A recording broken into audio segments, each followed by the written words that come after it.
Hi viewers, welcome to our channel. ప్రస్తుతం మనతో పాటు దాము బాలాజీ గారు సీనియర్ జర్నలిస్ట్ ఉన్నారు. వారితో ఒకసారి మాట్లాడదాం. సార్ నమస్కారం సార్. నమస్తే. సార్, మరొక వైరస్ ఇప్పుడు ప్రపంచాన్ని భయాందోళనకు గురి చేస్తుంది సార్. అది లండన్‌లో లస్సా వైరస్ అనే ఒక వైరస్ వ్యాప్తి వేగంగా జరుగుతుంది. ఇది ఇండియాకు కూడా వ్యాప్తి చెందే అవకాశం ఉందని కూడా చాలా మంది చెప్తున్నారు. అసలు ఏంటి ఈ వైరస్? ఇది ఎలా పుట్టింది? మరి దీని లక్షణాలు ఏ విధంగా ఉంటాయి? ట్రీట్మెంట్ ఏంటి? నిజంగా ఇదంతా భయాందోళనకు గురయ్యే అవకాశం అంటే అంశమేనా సార్? దీని పేరు లస్సా ఫీవరు. హ్మ్. ఇది ఒక వైరస్ ద్వారా వచ్చింది. ఈ ఈ వైరస్ ఏందంటే జునోటిక్ డిసీజెస్ అంటారు. జునోటిక్ డిసీజెస్ అంటే జంతువుల నుంచి మనుషులకు వచ్చే వాటిని జునోటిక్ డిసీజ్ అని పిలుస్తారు. ఈ జునోటిక్ డిసీజెస్ దాదాపు 200 రకాలు ఉన్నాయి. వైరస్ ఉంది, బ్యాక్టీరియా ఉంది, ఫంగీ ఉంది, తర్వాత పారాసైట్స్ ఉన్నాయి, ప్రయాన్స్ అంటారు. ప్రయాన్స్ అంటే మిస్ఫోల్డెడ్ ప్రోటీన్ అనమాట. మిస్ఫోల్డెడ్ ప్రోటీన్ వల్ల సెల్యులార్ డెత్ జరుగుతుంది. అంటే సెల్స్ చనిపోయి మనిషి చనిపోతాడు. ఇలాగా ఇది కూడా ఈ లస్సా ఫీవర్ అనే జబ్బు, దీన్నే ర్యాట్ ఫీవర్ కూడా అంటారు.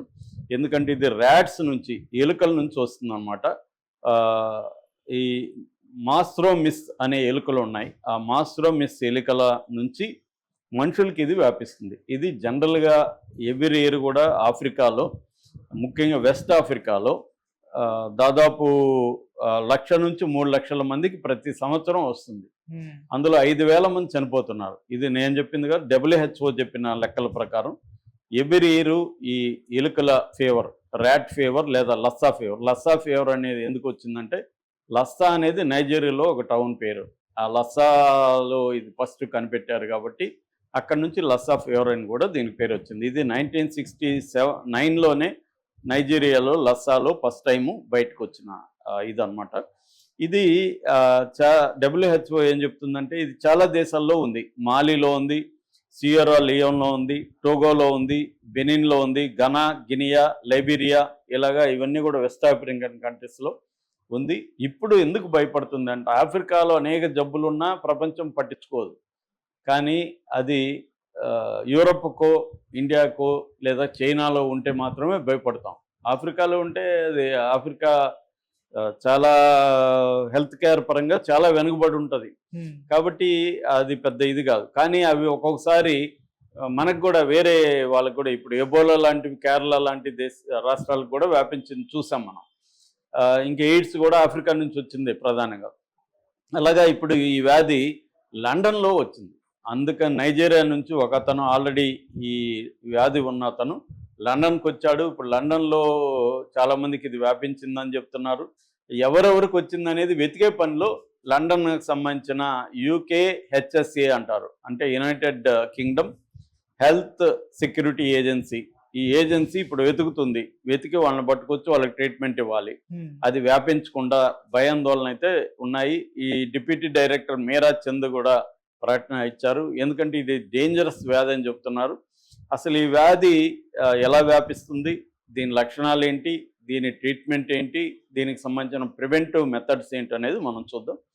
ఇది ఎలా వ్యాపిస్తుందంటే, నేను ఇందాక చెప్పినట్టు ఎలుకల నుంచి మనిషికి వ్యాపిస్తుంది. అయితే మనిషి నుంచి కూడా మనిషికి కూడా వ్యాపిస్తుంది. ఒకసారి మనిషికి వచ్చినాక మా మనిషి నుంచి వ్యాపిస్తుంది. మామూలుగా ఎలుకల వీటిలో నుంచి ఏంటంటే, మలం ద్వారా వ్యాపిస్తుంది, రక్తం ద్వారా వ్యాపిస్తుంది, లాలాజలం, తుమ్మితోనో దగ్గుతోనో వచ్చే వాటి ద్వారా వస్తుంది, మూత్రం ద్వారా వస్తుంది, వీర్యం ద్వారా వస్తుంది, గాలిలో కూడా ఇవి తేలియాడి వస్తాయన్నమాట. అట్లాగే మనం హగ్ చేసుకుంటేనో, లేకపోతే వాళ్ళు తాకిన దాన్ని మనం తాకితేనో, ఇలాగా ఇది వ్యాపిస్తుంది. దీన్ని స్ప్రెడ్ అంటారు. డిసీజ్ స్ప్రెడ్ ఎలా అవుతుంది. దీని లక్షణాలు ఏంటంటే, మామూలుగా అన్ని వైరస్లు వస్తే, అటాక్ చేస్తే వచ్చే లక్షణాలే బిగినింగ్లో ఉంటాయి. అంటే జ్వరం వస్తుంది, గొంతు నొప్పి వస్తుంది, తలనొప్పి వస్తుంది, కండరాల వీక్నెస్ వస్తుంది. దీని తర్వాత సివియర్ అయితే రక్తస్రావం, ముక్కుల్లో, చెవుల్లో, కళ్ళల్లో నుంచి రక్తం గారుతుంది. కింద ఇంటెస్టైన్స్, గ్యాస్ట్రో ఇంటెస్టైనల్ ట్రాక్ట్ అంటారు, ఆ ట్రాక్ట్లో నుంచి కూడా బ్లడ్ వస్తుంది. అందుకనే ఇది అక్యూట్ వైరల్ హెమరేజ్ ఇల్నెస్ అని కూడా అంటారనమాట. హెమరేజ్ అంటే బ్లడ్ కారడం. దాని తర్వాత వాంతులు వస్తాయి, మూర్ఛ వస్తుంది, కోమాలకు కూడా వెళ్ళిపోయే అవకాశం ఉంది, ముఖం వాపు వస్తుంది, ఛాతీ, వీపు, కడుపు ఇవన్నీ నొప్పులు వస్తాయి.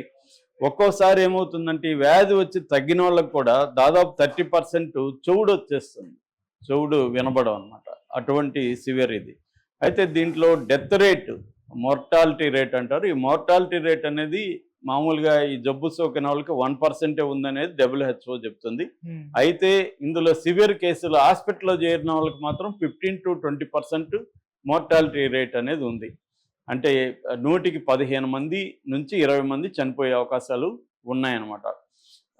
రెండవది దీనికి ట్రీట్మెంట్ ఏంటి? ట్రీట్మెంట్ అనేది దీనికి ఏమి మందు, స్పెసిఫిక్ మందు లేదు, టీకాలు, వ్యాక్సిన్లు లేవు. వ్యాక్సిన్లు డెవలప్మెంట్ జరుగుతున్నాయి కానీ ఇంకా కొలిక్ అయితే రాలేదు, వ్యాక్సిన్లు అయితే లేవు. దీనికి సంబంధించింది ఏంటంటే యాంటీవైరల్ రిబావిరిన్ అనే ఒక మందు ఇస్తున్నారు, ఇంజక్షను. రిబావిరిన్ది ఫస్ట్ 6 రోజులు ఇస్తారనమాట ఇది సోకగానే. దాని తర్వాత సపోర్టివ్ కేర్ అంటే పెయిన్ మేనేజ్మెంటు, ఆక్సిజన్ పెట్టడం, ఇట్లా అంటే సిమ్టోమాటిక్ ట్రీట్మెంట్ అని మన సిమ్టమ్స్ని బట్టి సపోర్టివ్ కేర్ అనేది ఉంటుంది. అట్లాగే మానిటరింగ్, పేషెంట్ని మానిటర్ చేస్తుంటారు. అతనికి ఎక్కువ లిక్విడ్స్ ఇవ్వడం, బలహీనంగా ఉంటే లిక్విడ్స్ని పెంచడం, ఇలాంటివి మానిటరింగ్ జరుగుతుంది. అయితే ఇది రాకుండా ఉండాలంటే ఏం చేయాలి అనుకున్నప్పుడు మామూలు ఏ వైరస్లకైనా మనం మనుషులు ఏ జాగ్రత్తలు తీసుకోవాలి. ఇది కూడా అంటే రోడెంట్ కంట్రోల్ అంటారు. రోడెంట్ కంట్రోల్ అంటే ఇట్లాంటి ఎలుకలు ఉన్న ప్రాంతాల్లో మనం జాగ్రత్తగా ఉండాలి. అందుకని నిన్న కూడా ఒక 2-3 హోటల్ గురించి న్యూస్ వచ్చింది. ఆ హోటల్లో ఎలుకలు విపరీతంగా ఉన్నాయని. అట్లా మనం హోటల్ ఫుడ్ తినేటప్పుడు కొంత జాగ్రత్తగా ఉండాలి. ఆ హోటల్లో ఏమన్నా అన్హైజీనిక్గా ఉంటే బయట ఫుడ్ తినడం తగ్గించాలి. మన ఇళ్లలో ఎలుకలు కానీ ఏమన్నా ఉంటే వాటిని పట్టేయాలి. అవి ఎందుకంటే గ్రెయిన్స్ మీద, ఫుడ్ మీద అవి వెళ్తాయి కాబట్టి ఆ ఫుడ్ మనం తిన్నామంటే ఖచ్చితంగా ఈ ప్రాబ్లం ఉంటుంది. రెండోది జనరల్గానే యానిమల్స్తో జాగ్రత్తగా ఉండాలి. ముఖ్యంగా పెట్స్ ఉన్నవాళ్ళు వాటికి ఏమన్నా ఆల్రెడీ వచ్చింటే మనకి తెలియదు. వాటి నుంచి మనం చాలామంది మొదలు పెట్టుకుంటూ నాకిచ్చుకుంటూ ఫుడ్ కూడా దానికి పెడుతూ దాన్ని వీళ్ళు తింటూ ఇలాగ చేసేవాళ్ళు ఉన్నారు. విపరీతమైన ఓవర్ యాక్షన్ చేస్తూ ఉంటారు పెట్స్తో. అలాంటి వాళ్ళు జాగ్రత్తలు వహించాలి. పెట్స్ని కూడా రెగ్యులర్గా టెస్టులు చేయించడం అవన్నీ చేయాలి. సో ఎందుకంటే ఇది జునోటిక్ డిసీజ్ కాబట్టి ఈజీగా జంతువుల నుంచి మనుషులకి వచ్చేస్తుంది. అట్లాగే పర్సనల్ హైజీన్, చేతులు కడుక్కోవడం, స్నానం చేయడం, అది అట్లాగే ఫుడ్ని మంచిగా ఉడకబెట్టి తినడం అనేది ఇంపార్టెంట్. పచ్చివి తినడం అనేది అవాయిడ్ చేయాలి, అన్నీ ఉడకబెట్టి తినాలి. ఇక హెల్త్ కేర్ పరంగా గవర్నమెంట్లో తీసుకోవాల్సిన నిర్ణయాలు తీసుకుంటాయి. అవేర్నెస్ క్రియేట్ చేయాలి ప్రజల్లో. ఈ జబ్బు పట్ల ఎటువంటి లక్షణాలు ఉంటే ఇదేమన్నా లస్సా వైరస్సా అనేది మనం టెస్ట్ చేసుకోవడానికి ట్రై చేయాలన్నమాట. ఇది బేసిక్గా తీసుకోవాల్సిన జాగ్రత్తలు. అయితే ఇప్పటివరకు ఇండియాలో అయితే ఈ లస్సా వైరస్ ఇంకా అయితే రాలేదు. కానీ లండన్కి ఇండియాకి విపరీతమైన సంబంధాలు ఉంటాయి. మన వాళ్ళు విపరీతంగా వెళ్తూ ఉంటారు, వస్తూ ఉంటారు. సో అందుకని ఇప్పుడు కొంత భయాందోళన అయితే ఇది తీసుకుంది. ఇంకా మనకి ఇక్కడ హెల్త్ డిపార్ట్మెంట్స్ ఇంకా స్పందించలేదు ఈ వ్యాధి మీద. మేబీ ఈరోజు రేపట్లో హెల్త్ డిపార్ట్మెంట్స్ కానీ హెల్త్ మినిస్ట్రీలు కూడా దీని మీద స్పందించే అవకాశం అయితే ఉంది. సో ఇది బేసిక్గా అంటే నైజీరియా నుంచి లండన్కి వచ్చింది, లండన్ నుంచి ఇండియాకి వచ్చే అవకాశం ఉంది. కాబట్టి జబ్బు గురించి తెలుసుకోవడం, తగిన జాగ్రత్తలు తీసుకోవడం అనేది important. Okay sir, thank you so much.